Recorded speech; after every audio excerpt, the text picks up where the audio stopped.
Ito naman ka-winding yung ating magnetic wire. So nakapag-rulyo na tayo mga ka-winding. Tapos nakapaglagay na rin ako ng mylar insulator dito sa kanyang core. So ito mga ka-winding yung kanyang running. Ito yung kanyang running windings. Tapos ito naman yung starting winding. So ito yung unahin natin ng mga ka-winding lagay dito sa kanyang bakal. Mga ka-winding. So isalpak na natin to. So ang paglagay nito mga ka-winding ay clockwise, counterclockwise, clockwise, counterclockwise. So ganun din sa starting mga ka-winding. Clockwise, counterclockwise, clockwise, counterclockwise.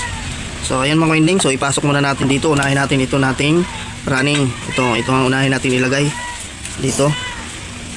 So ayan. So ilagay na natin to. So ang size pala natin itong bakal mga ka-winding, itong bakal niya ay 18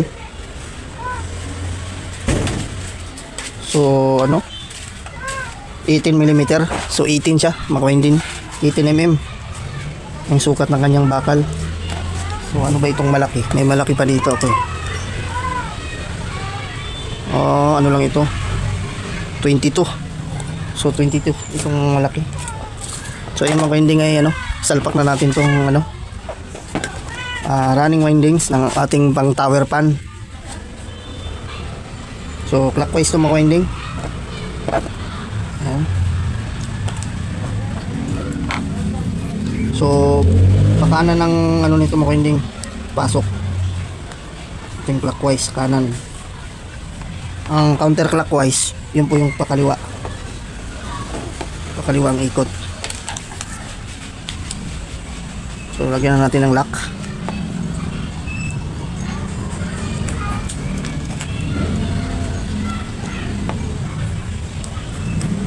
Ayan.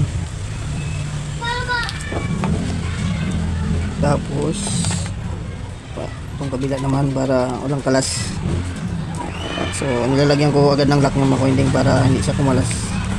Ayan.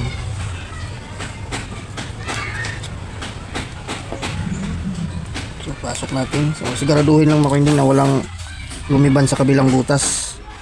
Kasi magkakaroon ng problema yung motor natin yan pag pinaandar natin, pag lumipat sa kabila. Ayan.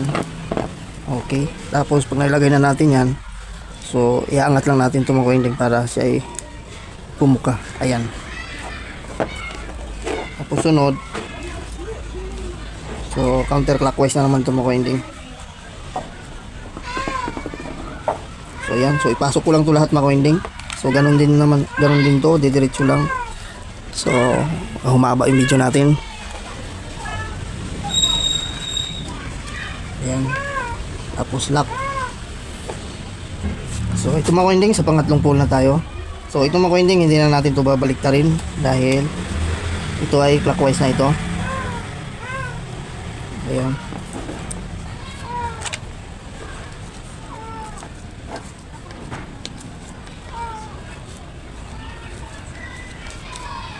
Ayan. So yung lock. Saan na yung lock ko? Lock. Lagay tayo ng lock. Ayun. Okay.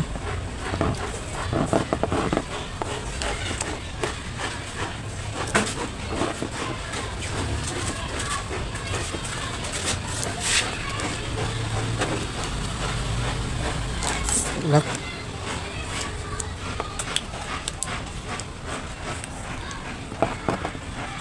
Ayan. Tapos buka natin. Ayan. Tapos ito mga ka-winding, ito. So babalik na rin na natin to. Ganyan. So counterclockwise na ito. Ayan. Tapos pasok natin dito.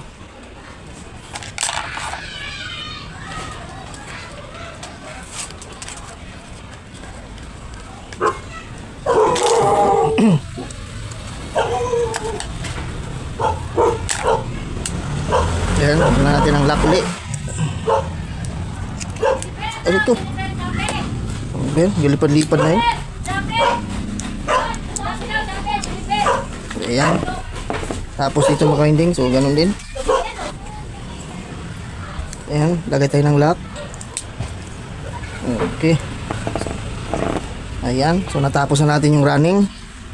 So mga kwending, so ibuka natin ulit. Yan. Yan. Okay. So ayun mga kwending, kung ano yung pasok natin sa running, ganun din ang paglagay natin dito sa starting. So dito na tayo sa starting mga kwending. So dito na tayo. Starting windings tayo. Ngayon mga winding, ang paglagay dito, 'di ba itong ano, andito yung dulo ng ano, dulo ng running at saka dulo nito. So palagi dito tayo sa kanan maglagay ng pang starting. So dito sa, 'di ba may bakante itong isang butas, itong bakante isa, kita ba? Itong bakante na ito, so adjust tayo dito. Aabanti tayo. So dito natin ilagay itong starting winding. So yan, lagay lang dito. So clockwise ulit itong mga winding, clockwise. So lagay natin dito sa ano, abanti tayo. Paglagay lang ito, abanti. Ayan. Tapos ayan, gabay lock. So lagyan lang natin ng lock. Ayan. Ito yung lock ko dito. Ito pala ako nakapagtutol. Ayan. So ayan. Kung ano yung posisyon ng ano mga winding sa running na unang nilagay natin, so ganun din yan sa starting. So counter ano lang yan, clockwise, counter clockwise. So ayan, so ipasok muna natin to lahat mga winding kasi hahaba yung video natin. So ito na mga winding, nailagay ko na rin yung kanyang starting, yung starting winding siya. So sa ilagay na natin, tapos pipigain lang natin itong mga winding ng ganito para siya ay pumantay. Ayan, pigain lang natin ng ganito. Tapos yung wiring nito mga winding, so meron naman tayo ng ano dyan. So meron akong diagram dyan sa mga winding sa baba. So tingnan nyo na lang po yung wiring connection ko dyan. So ganun lang, same lang po ang wiring connection nito sa tower pan. Ayan. So meron po tayong diagram dyan. So ito mga winding ay iwa-wiring na natin to para ito ano, kailangan kasi ito bukas ng may-ari ng technician. Ayan o, winding o, okay na to. Ayan, ganda na ng ating ano, lapat ng ating pagka-rewind. Ayan o. So ngayon iwa-wiring na lang natin ito mga winding, tapos talian. Ayan, so kunin ko lang yung aking ano, wire lead. So ito mga winding, magwa-wiring na tayo. So ilusot ko lang muna itong tali. So iabang muna natin yan dyan. So lagyan na natin ng wire lead. So itong white to yung number 1 yan, para mahinang na natin to. So hindi ko pa pala masyado nabalatan ito.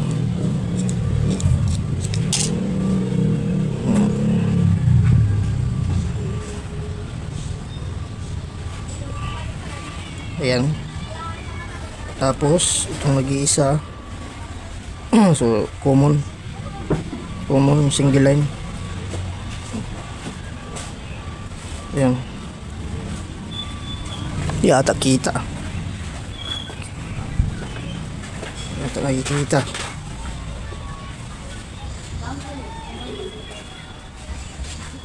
Tapos yung number 3 kulay red.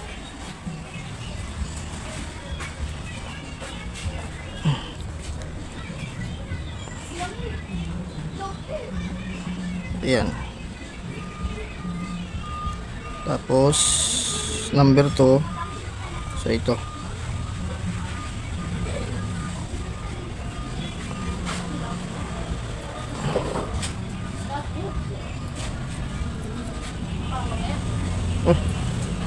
Parang layo ng ano ko ah. Kailangan maano, may panabalatan ng maigi. Kung hindi nabalatan ng maigi ito, hindi magkukontak. Kailangan nakabalat.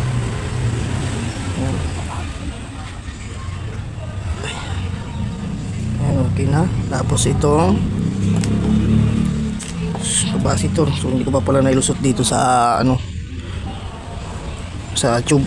So lusot muna natin. Sindihan ko muna. So ayan. Dito single capacitor.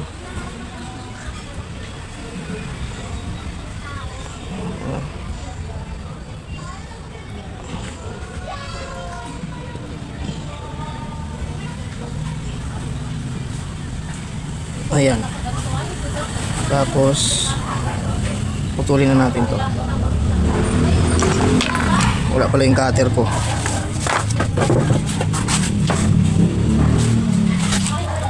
Cutter. Tapos tali na natin to. Lagyan na natin ng tube.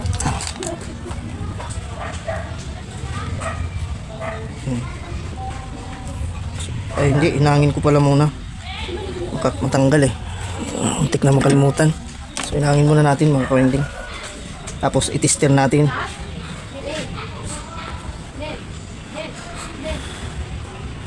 Baka mamaya walang contact pag hindi natin itester. Aray ko. Kailangan matester muna natin. Kasi kukunan natin ng resistant. Aray ko.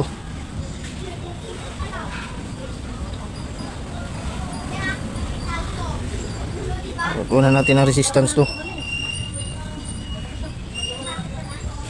bago natin lagyan ng tube.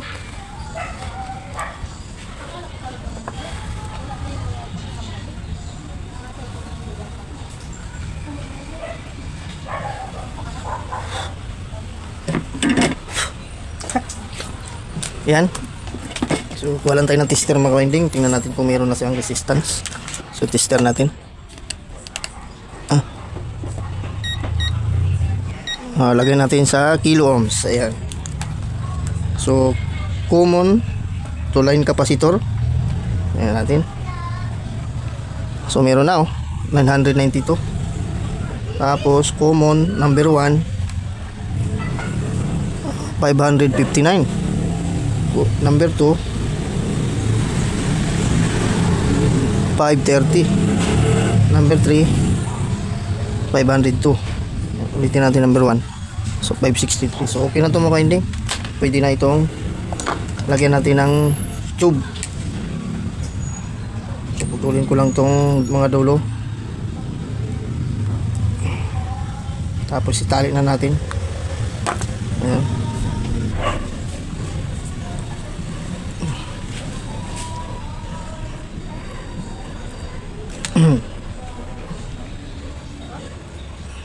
So pagtali nito mga ka-winding, so ganun pa rin, walang sinusunod. Kahit anong gusto nyong tali, pwede. Ayan. Tapos yung aking sapin. So laging may sapin ito para hindi mag-init yung ating yung ano. Ayan.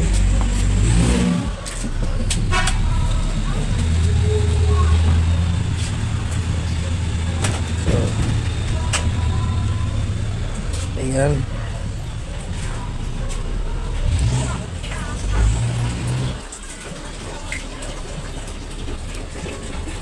So ipantay lang natin. Ayan. Tali.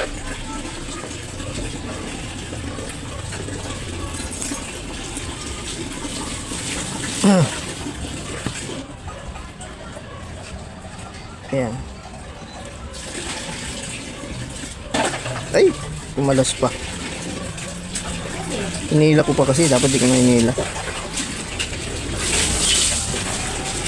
Lagay lang mo ka-winding ha, ulitin ko muna. Inila ko eh. Dapat di.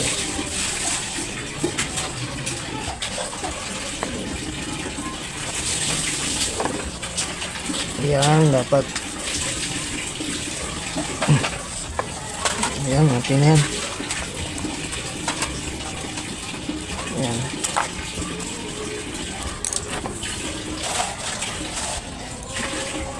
Pasumama? Tindahan. Tahan mo doon.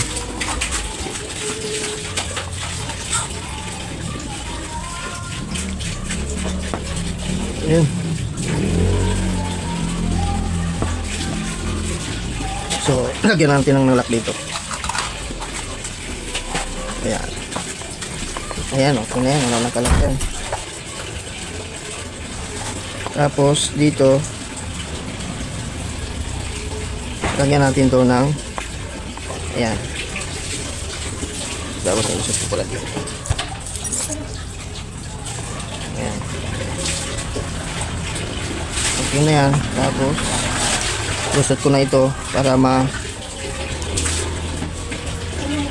tandaan nyo lang mga ka-winding na walang sumabit at delikado.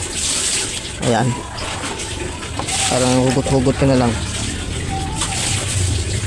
Ayan,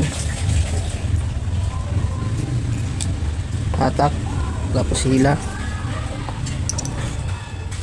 Ayan.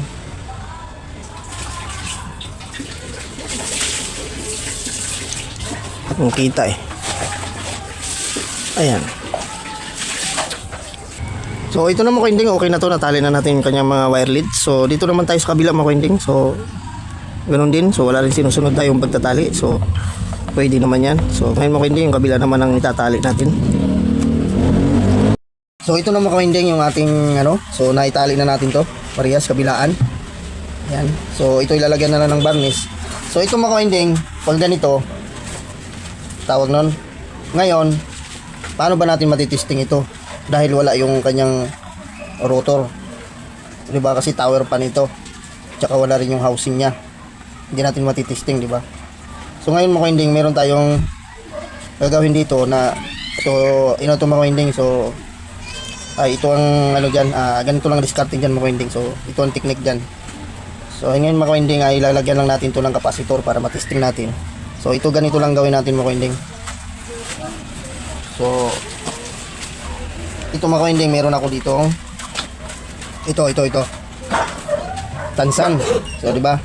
So ganito ang gagawin niyo mga ka-winding pag wala, halimbawa, ang inyong nag-rewind kayo ng motor, siyempre para hindi na kayo maabala pag mayroong housing. So ganito lang gagawin niyo mga ka-winding. So gagawa lang kayo nito ng, so ang gagamitin ko dito mga ka-winding ay tansan. So ito yung tansan na ginamit ko. Ngayon, ganito lang gagawin nyo dyan mga ka-winding.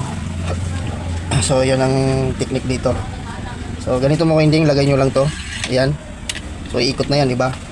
So ito mga ka-winding pag ganitong posisyon yung kanyang wiring na nandito sa likod, itong wiring nya, so ilalagay natin yan dyan. So ang dapat pag ganitong posisyon nandito yung kanyang mga wiring, so ang ikot nya ay baliktad, pakaliwa ang ikot nyan. Kasi ito yung harap nyan, ito yung harap. Kasi pag ito nakaharap, yung kanan ang ikot nyan. Pag nakaharap kanan, pag ito sa likod ang pag nakaharap sa atin itong mga wire lead nya, connection, kaliwa ang ikot nyan. So ito muna ang gagawin nating pinaka-rotor nya mga ka-winding. So tansan lang to So epektibo yung mga ka-winding. So ngayon, lalagyan lang natin ng kapasitor itong yung motor. So ayan mga ka-winding, so ilagay na natin. So ginitna ko na yung, so nilusot lang naman natin yan. So ayan, so sintro natin. So yung kapasitor natin. So ngayon titesting natin. Testing natin isa-isa yung ating mga wire connection. So kulang tayo ng extension. So ito, may extension tayo. So dapat ang ikot nito mga ka-winding, kaliwa yan. Dahil ito yung nakaharap sa atin, yung mga wire lead nya. So pag tayo nagre-rewind mga ka-winding at gusto nyong subukan yung i-rewind yung i-testing para hindi na kayo gagamit ng mga router at saka housing nya. So ganito lang ang gawin yung mga ka-winding, tansan lang. Tapos ito mga ka-winding, so ayan. So common tayo, so tingnan nyo yung motor. So ayan, common. So tingnan natin kung saan umikot. Ayan diba kaliwa? Mga ka-winding ayan. Ayan, umikot siya sa kaliwa. So ngayon mga ka-winding, kung gusto, pag ganito yung umikot ng kaliwa mo ka-winding, so ibig sabihin tama yung inyong rewind. Dapat pag dito sa harap, pag binaliktad natin itong ka-winding, dapat kanan ang ikot ng tansa natin yan. Dapat kanan ang ikot nyan. So yan. Dapat kumana na yan mga ka-winding. So ngayon, so yan, taksak natin ulit. So ayan, dapat kanan ang ikot nyan. So ayan mga ka-winding kumanan, di ba? So, kanan. So ayan lang, ganun lang pag ano mga winding, pag nag-testing kayo, hindi mo na kailangan ng rotor at saka housing niya. So ito naman ano, number 2. Number 2 naman. So, tingnan natin yung number 2. Opo. Ayan oh. Puro kanan lahat. So kaliwa. Ayun, ganun din, umikot din siya mga winding. So ayun lang mga winding, ang ano, ganito lang ang gagawin nyo pag kayo ay halimbawa nag-rewind tapos mag-testing kayo ng motor. So ganito lang gawin nyo mga winding, yun na kailangan ng ano, ng tawag nito, ng rotor at saka housing. So ito lang ginawa ko diyan mga winding oh. So ganito lang gawin nyo mga winding ah. So itong tansan, binutasan lang natin yan. Tapos ito ito yung ano, bahay ng bullpen. So nilusot lang natin yan. Tapos ito alambre. Tapos ito nilagyan ko ng mylar para pag nilagay natin ito, para madulas siya pag umikot. So ayan, para madulas siya. So ito yung ano niyan mga winding. So alambre lang yan oh. So binali ko lang yan. Nagbutas lang ko ng pako. Ayan, diretso yan. Tapos nagpatong ako ng isang tansan para medyo umangat siya dito at pumantay dito sa kanyang back stator ng ating electric pan. So ayan, ganun lang mga winding. So ito ang technique lang dyan. Hindi mo na kailangan ng housing pag nag-testing kayo. Halimbawa nag-rewind kayo ng motor. So para hindi, siyempre pag tinisting mo yan ng housing, siyempre maraming tornilyo, sasalpak mo pa. So ito lang kailangan mo dyan, tansan lang mga winding. So ayan ay DIY ko lang ito mga winding. So ayan, so napaiktibo niyan mga winding. Pag yan ay tansan lang ginamit mo, maandar na yan. So ayan mga winding, so ito ibabarnisan na natin. So huwag mo lang masyado tagalan mga winding dahil itong motor iinit agad pag tansan lang. Pag testing lang naman siya mga winding. So ayan mga winding, so hanggang dito na lang ating video. Kung bago po kayo sa aking channel, so please subscribe at ito notification bell kung para updated kayo pag may video tayo ng bago. So ayan mga winding, so ito babarnisan at kukunin na ito ng technician bukas para maikabit na niya doon sa tower pan. So ganun lang gagawin mga winding pag wala kayong ano, halimbawa tulad nito nagpa-rewind, hindi dala yung tower pan. So ganyan lang pag testing. So ayan mga winding, so bye bye na po at God bless all sa atin mga winding. So lagyan mo natin ng varnish.